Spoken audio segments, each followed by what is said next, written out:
Introduction. The Greeks were a part of the first Western civilization in about 2000 BC. Greek mythology is said to have developed completely by 700 BC. It depicted gods in human form, and they were likely to have feelings like humans too.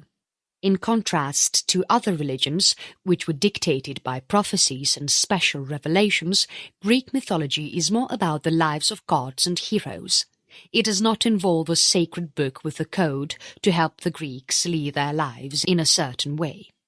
According to the myth, the gods chose their Mount Olympus, which is a region in Greece called Thessaly, for their abode. Here they created a society and ranked themselves according to authority and power. They were free to roam where they wanted. While Olympus was home to many Greek gods, there were 12 chief gods who were referred to as the Olympians. Their names were Zeus, Hera, Apollo, Hephaestus, Athena, Artemis, Ares, Hermes, Demeter, Aphrodite, Hestia, and Poseidon. The Greeks believed that the gods controlled every aspect of nature and were responsible for their well-being. While the humans and gods shared an amiable relationship, the gods were known for punishing people who displayed unacceptable behavior. The reason why Greek myths are so popular is because they were once very intricately woven into the lives of the people.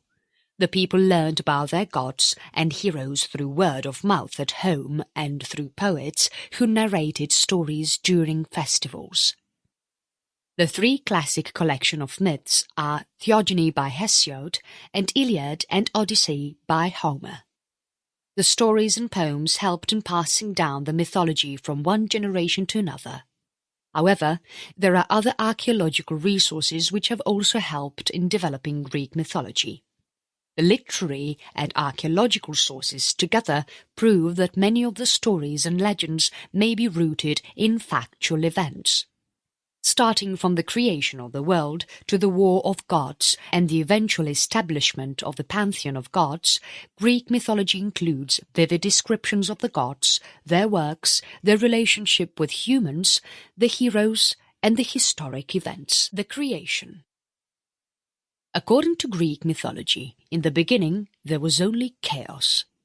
Erebus and night emanated from this void, and everything was empty, dark, and silent. When love was born, it brought order into this endless chaos. Light and Gaia, earth, originated from love, while ether, the heavenly light and day, the earthly light, were born from the union of Erebus and night. All by herself, night created the things that create fear and haunt mankind. They were doom, fate, death, sleep, dreams, and nemesis. And Gaia on her own created Uranus, which is the sky.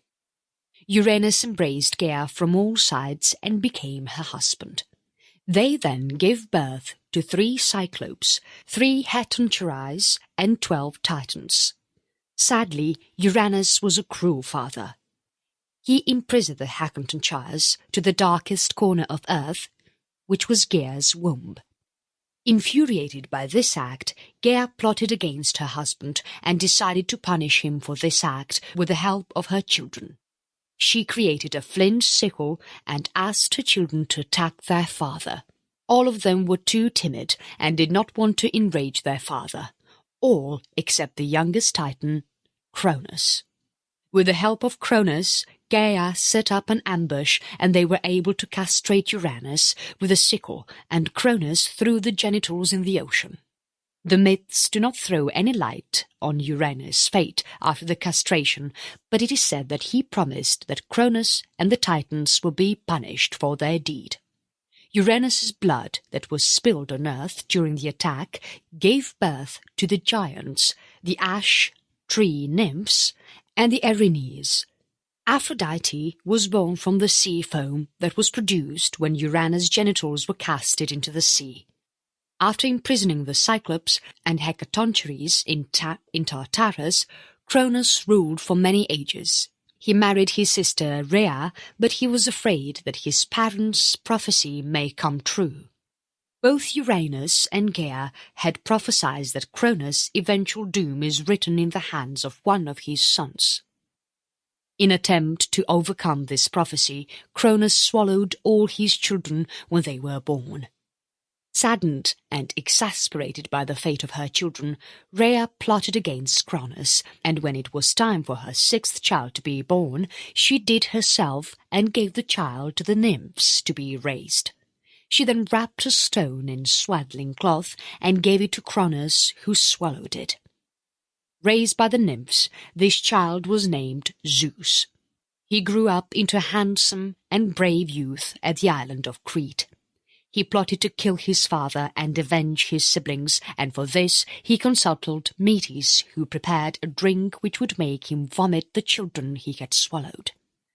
Cronus accepted his son Zeus as a cup-bearer when Rhea told him that he was alive and convinced him to bring their son back. Zeus took advantage of this opportunity to serve Cronus the potion prepared by Metis. The 5 children came out of their father unharmed because they were gods. They were appreciative of their younger brother's courage and chose him as their leader. Angered by Zeus's actions, Cronus, who was yet to be defeated, sought the help of the Titans to rule once again. All the Titans except Prometheus, Epimetheus and Oceanus fought along with Cronus. This battle between the Titans and the Olympians is known as Titanomachy. Atlas led the Titans against Zeus and the young gods, and they seemed to be in a position to overpower the Olympians. But Zeus's wit helped the Olympians win the battle. He went to Tartarus and rescued the imprisoned Cyclops and Hecatontries. Prometheus, one of the Titans, joined the battle, taking Zeus's side. With stronger allies, Zeus was victorious, and he exiled all the Titans except Atlas to Tartarus. Atlas's punishment was that he had to hold the universe on his shoulder. Gaia was not happy to hear about the imprisonment of her children, and so she gave birth to Typhon, who is considered to be the deadliest monster in Greek mythology. Zeus was the only god brave enough to face Typhon.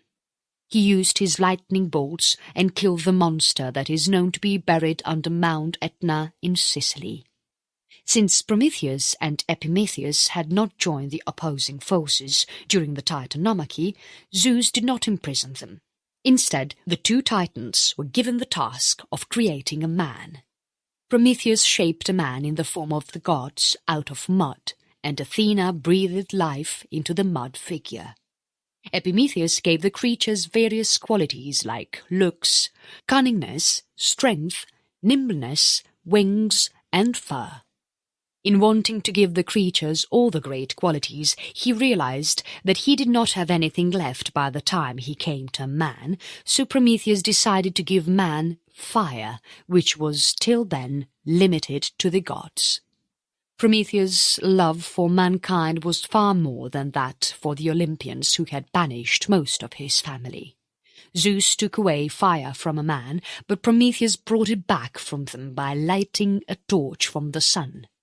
Enraged by Prometheus's affection for mankind, Zeus decided to punish them.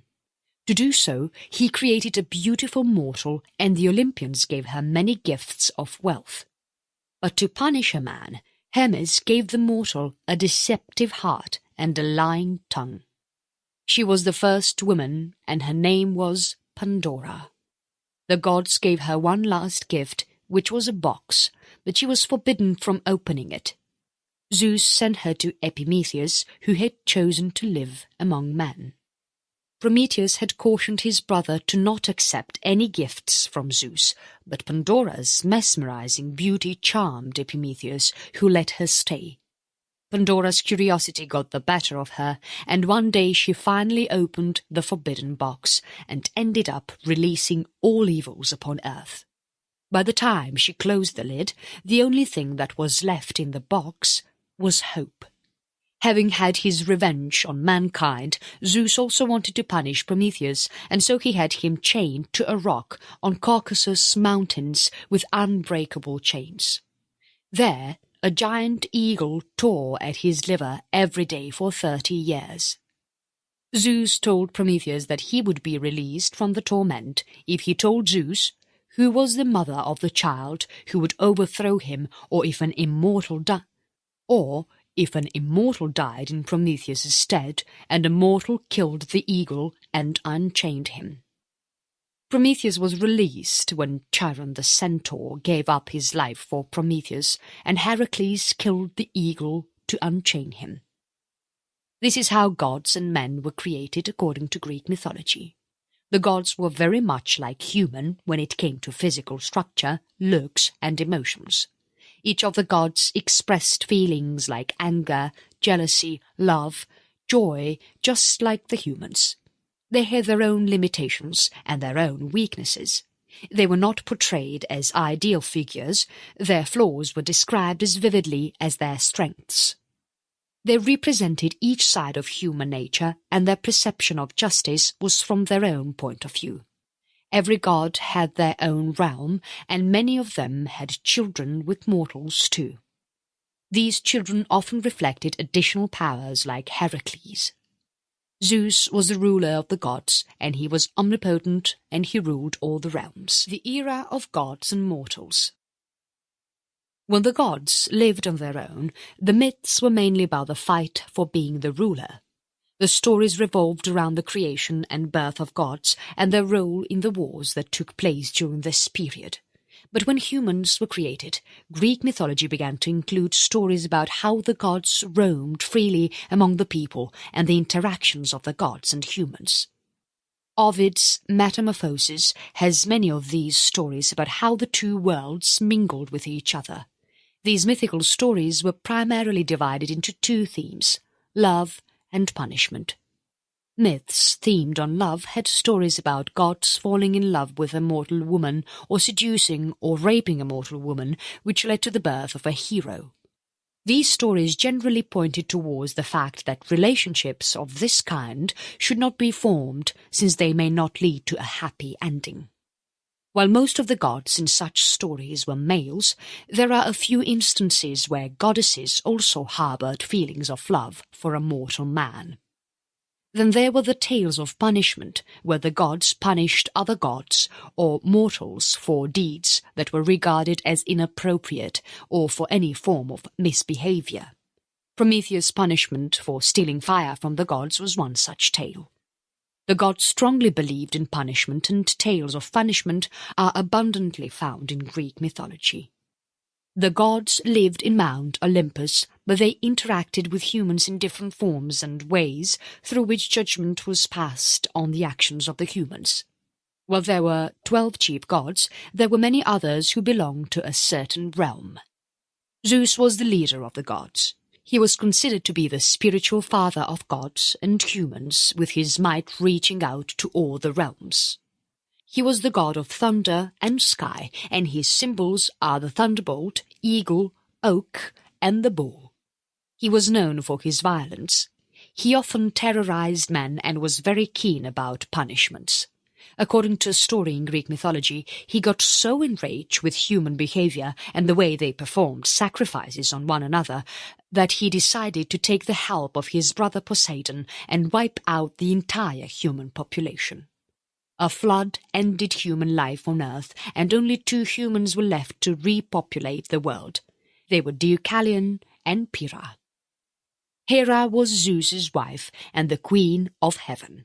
Since she was partner to the leader of gods, Hera is often considered as the guardian of marriage as well. Hera is the daughter of Cronos and Rhea too, which makes Zeus her brother as well. She is known to have harbored feelings of jealousy against Zeus's other consorts and his children from them. It is said that even Zeus was afraid of her tantrums. She often tormented the children Zeus had from his mortal consorts. The most noted story about Hera's jealousy involves Heracles, who was born to Alcmene. Hephaestus is the Greek god of fire and metal workers. He created all the weapons for gods and served as a blacksmith for the gods. Many manufacturing and industrial centers in Greece worship Hephaestus. He had his own workshop in Olympus, where he had 20 bellows that worked according to his commands. All weaponry and metalwork that is known to have great powers and was used by the gods was said to have originated in Hephaestus's workshop. His most popular creation was Pandora, the first woman in Greek mythology. Athena is the goddess of wisdom and war. She is said to have had a calm temperament and was known to fight for just reasons. Zeus' union with Metis, goddess of crafty, thought and wisdom, gave birth to Athena. But her birth was not an ordinary one. Since it was prophesied that Zeus would be overpowered by one of his own children, he realized that his union with Metis may give birth to a child of great power. So he swallowed Metis, but by that time she had already conceived Athena. He ended up with a bad headache, and legend has it that Athena sprang out of his head fully grown and dressed in armour. She never took a consort and is known for sexual modesty. Often called Athena Parthenos, which stands for Virgin Athena, she is the virgin patroness of her namesake city, Athens. Apollo is the god of light, and he is often recognized as the god of music, truth, prophecy, healing, poetry, and plague. He is considered to be one of those Greek gods who has some very complex and intriguing stories built around him. He is the son of Zeus and Leto, and he has a twin sister, Artemis. Mythology states that Artemis was born before Apollo, and is known to have even assisted with her brother's birth. It is said that his first heroic act was of killing the chthonic dragon, Python, when he was just 4 days old. He also plays a role in the Trojan War, where he shot arrows that were infected with plague into the Greek encampment. He had male and female lovers, and he is known to have fathered many children. During the Renaissance, Apollo was chosen as a common theme by many artists. Artemis is the goddess of wildlife.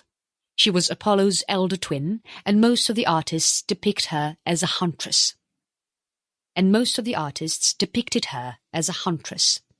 She chose her hunting companion Orion as her partner. Orion was eventually killed in an accident by either Artemis or Gaia. Ancient Spartans used to prepare a sacrifice for her before they started any military campaign. Sometimes she is also portrayed as a moon goddess. Paintings and sculptures depicting Artemis usually show a very shooting and serene look on her. Ares is the god of war. Son of Zeus and Hera, Ares represents the violent aspect of war, which includes physical vehemence. While he is known for physical valor, there is the part of Ares which is considered to be a dangerous force because of his insatiable need for war and violence. He is one of the gods whose reputation remained ambivalent among the Greeks. In the Trojan War, he was on the losing side, while his sister Athena, who represents wisdom, was worshipped for military strategy and was known to be on the winning side. Ares' mention in Greek mythology usually involves humiliation. Aphrodite is the goddess of love, beauty, and sexuality. While Hesiod's account of her birth in Theogony claims that she was born from the foam that was formed when Cronos' genitals were thrown into the sea, Homer's Iliad sees Aphrodite as Zeus and Dione's daughter. Zeus married her to Hephaestus, who was deformed. She had many lovers, both gods and mortals. In most of the paintings and sculptures, Aphrodite is depicted nude. Mythology has no account of her childhood, and it is considered that she was born as a very desirable adult. Her marriage does not stop her from having a number of affairs with other men and gods. She often sought for the company of Ares, but she is known to have been with others, like Adonis. She plays an important role throughout the Trojan War, and is also known to have caused the war by offering the mortal Paris, Helen of Troy, as he judges her as the fairest one. Hestia is the virgin goddess of hearth. She is linked with architecture and domesticity among the Greeks. Mythology established her as the first daughter of Cronos and Rhea. While she was born first, Hestia was the last one to be regurgitated by Cronos, and so she is considered to be the eldest and the youngest daughter. Hestia chose a life of perpetual virginity after rejecting marriage proposals from Apollo and Poseidon. Zeus assigned her the job of feeding and maintaining the first of Olympia's hearth with the help of the fatty portions of animal sacrifices that were made of the gods. This is why she was always honored when food was cooked or when any animal offerings were made. Hermes is the messenger of gods and is usually associated with science and invention. He is the son of Zeus and Pleiad Maia. Most of the myths show him as a quick and cunning god who often outwits other gods. He also plays the role of an intercessor between the mortals and the divine, and he is known to be a conductor of souls into afterlife. Mythical stories generally depict him as one of the benefactors of humans. He supported the Greeks in the Trojan War. In the Odyssey, he helps Odysseus by telling him about what would happen to his companions. He helped his great-great-grandson protect himself against the powers of Circe by chewing a magical herb. This ensured that he did not turn into an animal like the rest of his friends. Poseidon is the god of the sea. He was born to Cronus and Rhea, and while some stories say that he was saved by his brother Zeus, who had his father regurgitate his siblings, including Poseidon, another mythological story states that just like Zeus, Rhea was able to save Poseidon by deception as well. She concealed Poseidon among a flock of lambs and pretended that she had given birth to colt. She presented the colt to Cronus, who devoured it. His consort, Amphitrite, is a nymph, and is also believed to be an ancient sea goddess. Poseidon had many lovers of both sexes. He has fathered many children from mortals and goddesses. Some of his children also grew up to become heroes. Most of the Greek artists depict him as a bearded mid-aged god riding a chariot which is pulled by horses who can ride on the sea. He, along with his wife, led a society of smaller gods like the Nereids and the Tritons. Demeter is the goddess of agriculture. She is associated with the fertility of earth. The most popular story related to Demeter is about her virgin daughter Persephone's abduction by Hades, the god of underworld. Demeter was so grief-struck by the abduction that earth began to lose its fertility and all the fruits and flowers dried. Seasons did not change any longer and all plants stopped growing. Concerned by the situation created by the abduction, Zeus decided to send his messenger Hermes to the underworld to bring him back. The story from here has different versions, but all of them involve Persephone eating the seeds of pomegranate while she was in the underworld. This meant that she would have to spend a few months every year in the underworld. This time of the year was marked by the unfruitful season in the Greek calendar. Hades is the god of underworld. He rules the underworld, which is a place for the souls of the people who have died, along with his wife Persephone. His abduction of Persephone is a popular story in Greek mythology. Dionysus is the god of wine and pleasure. He was one of the most popular gods worshipped by the Greeks. There were a lot of festivals that were dedicated to Dionysus, and in some regions he was even considered to be as important as Zeus.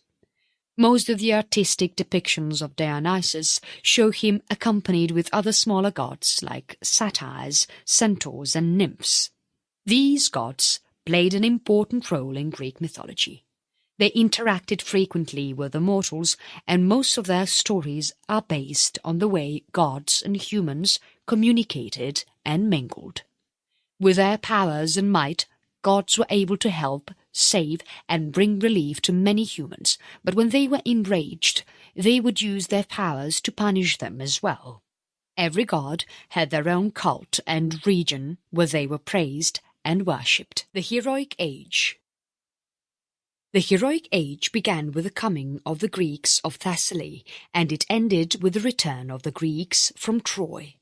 During this period, a number of heroes with supernatural powers lived and roamed the regions of Greece. Where there is no fixed list for the heroes, there were some very interesting events that took place during the time because of the heroes. The courageous acts of Heracles is said to be the beginning of the heroic age, during which period 3 great events took place in Greek mythology. These were the expedition of the Argonauts, the Theban cycle, and the Trojan War. The early Greek heroes were those who were not divine, but they could trace their roots to the gods. These early heroes were later descendants to other heroes as well. One of the earliest Greek heroes was the Phoenician prince Cadmus.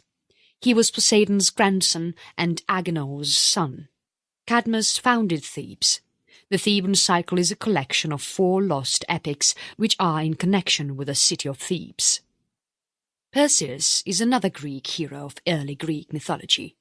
He was the son of Zeus, and the most popular mythical story about his heroic adventures include the one where he beheads Medusa.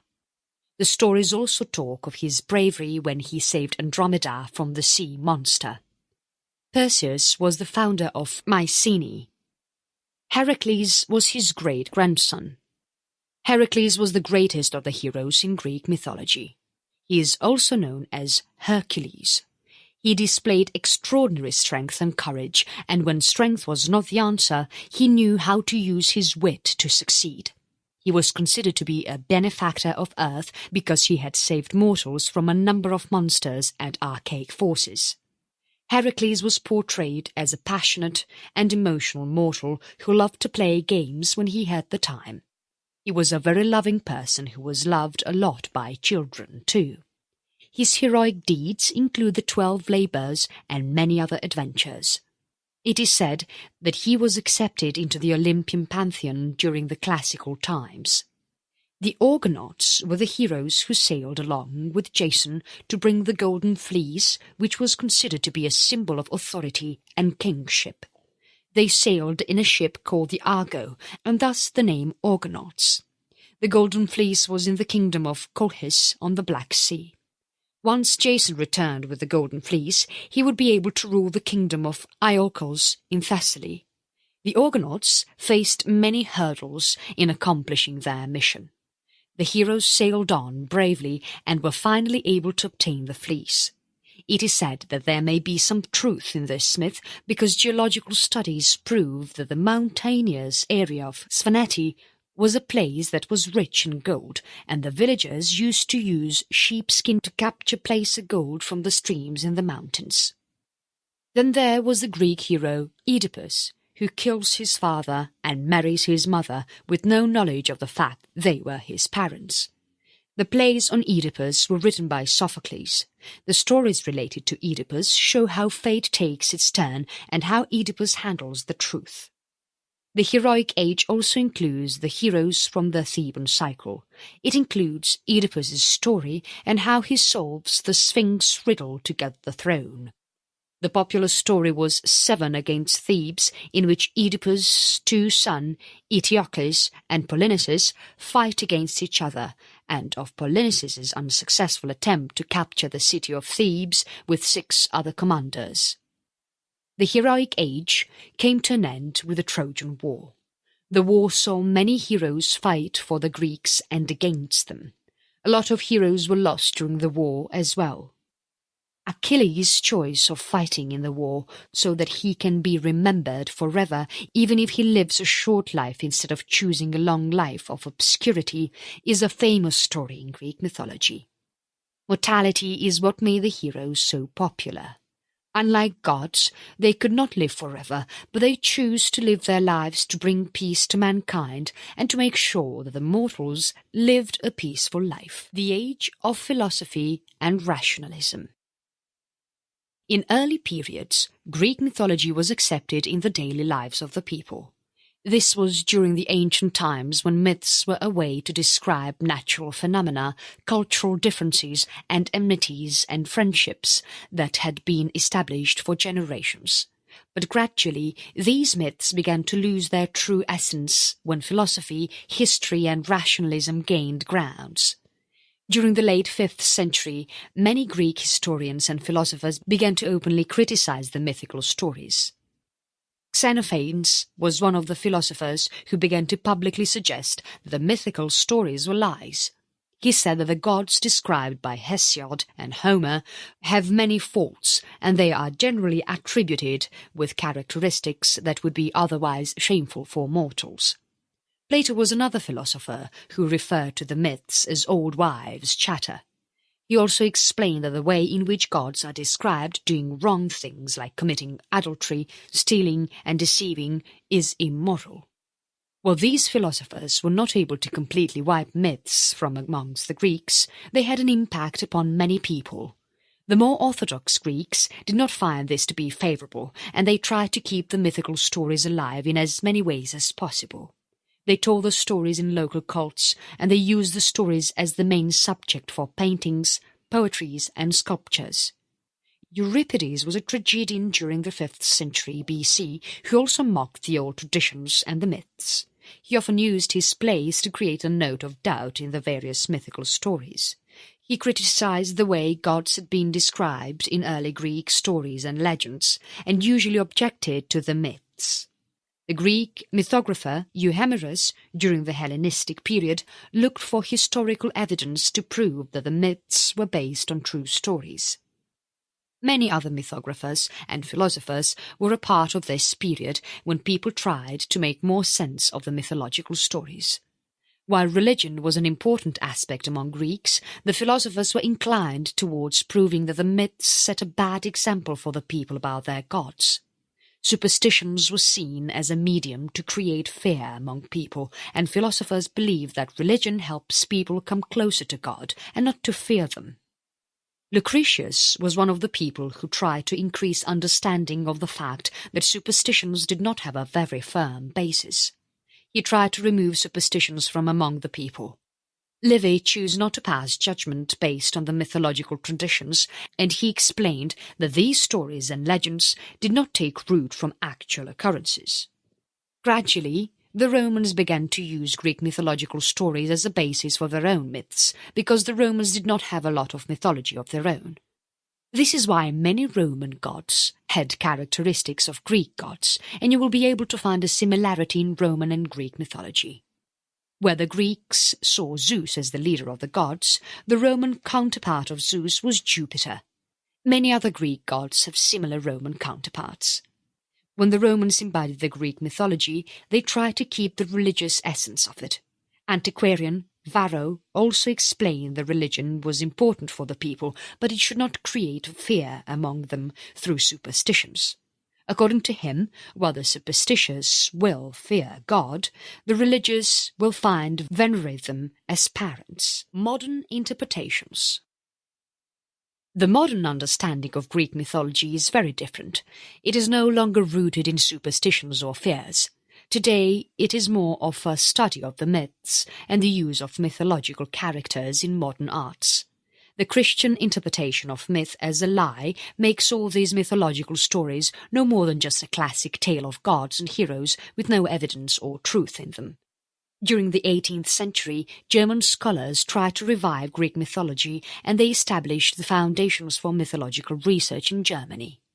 Sigmund Freud explained that myths were an expression of repressed ideas. Carl Jung added to the Freudian myth interpretation with his theory of the unconscious mind. Mythological gods and creatures are also studied to find resemblance in other mythologies and stories. Many Greek gods and goddesses are similar to those in other Indo-European cultures. While the mythological stories were reduced to lies with the adoption of Christianity, these myths still had an impact among the artists who picked themes related to the Greek myths for their artistic representations. Popular artists like Leonardo da Vinci, Michelangelo and Raphael were known to pick Christian as well as pagan subjects for their paintings and sculptures. Renaissance poets like Petrarch, Boccaccio and Dante were also influenced by Greek mythology. Many northern European countries used Greek mythology as a source of inspiration for literature. In these countries, Greek myths did not have a huge impact on visual arts. Chaucer, John Milton, Shakespeare and Robert Bridges are some of the authors whose works showed influence of Greek myths. The myths spread across Europe after the Enlightenment period. These myths were a great source of inspiration for many artists, authors and poets. Recent novelists like James Joyce and Andrea Gide are also inspired by Greek mythology. Greek myths are now seen as important for the understanding of English and American literature by many authors. Conclusion. Greek mythology tells stories and legends about gods and heroes right from the beginning. Hesiod and Homer were two luminaries of the period whose works we are able to use to know and interpret Greek mythologies. They gave birth to a lot of superstitions, and they also helped the people understand natural occurrences. Right from the creation when there was nothing but chaos, to the time when the heroes saved mankind from evil forces, the mythical stories include interesting accounts of gods and people and their interaction with each other. The philosophers try to interject a note of doubt among the people, trying to question their unperturbed faith in gods that seem to be too vile and fearful. The age of rationalism tried to question the credulity of the myths and enforced a sense of rationalism among the people. Needless to say, this had an impact, but the stories and legends continue to be passed on from one generation to another. While people stopped trying to trace their roots to the gods and Olympians, they did pass on these stories. Even till today, Greek mythology is considered to be one of the most interesting mythologies. It has numerous gods and heroes, and all of them have a number of stories related to them. These gods and heroes are not only remembered for their acts in the stories, but with modern paintings and sculptures that interestingly capture the beauty of these myths. A lot of mythographers today look for evidence or truth behind these myths. While some may be deemed as completely insubstantial, there are many that may have some truth in it. For example, Story of the Argonauts has an explanation which matches reality. There is a possibility that the Argonauts may have existed, although their acts and stories may have been quantified to portray them as heroes. Gods and mortals at one time shared a friendly relationship according to Greek mythology. The immortal gods took residence in Olympia, which was on earth, and they roamed freely among the people. They were seen to have traits that were similar to humans as well, and their faults were magnified just as much as their good deeds. This proved that mortals were the same as the gods, and many of them were even considered to be more heroic than them.